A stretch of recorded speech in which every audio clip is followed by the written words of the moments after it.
ito na yung part 5. Part 5. Ang pay-pay. Tao po. Aling Esther? Tao po. Aling Esther? May blood na naman. Aling Una Esther? naman.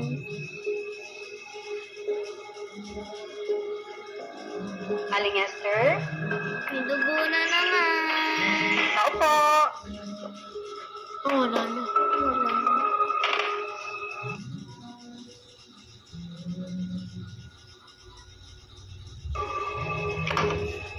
Yan yung mata ko.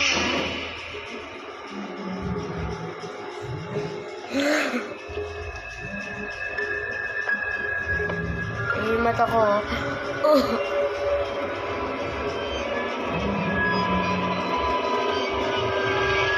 Oh, parang nakakita ka ng multo. Nakapula yung mukha mo. Teka, ikaw ba si Isa? Nabanggit ka na pala sa akin ni Aling Esther. Buti naman at may makakasama na ako sa kwarto. May naglilinis na rin. Salang lang kasi ako makauwi. Teka. Ikaw ba si Rosalie?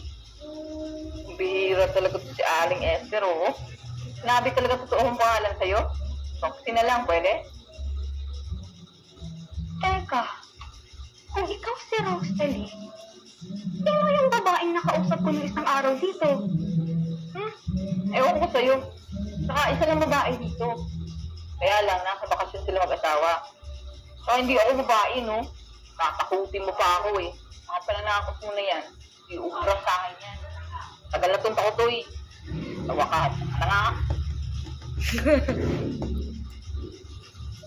Ang malapit na naman part 6.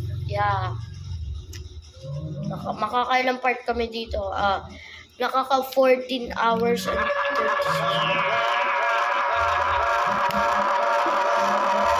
Gugulat, guys. Wala.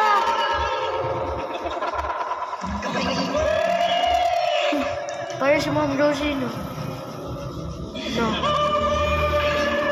Magkala ko yan. Babae.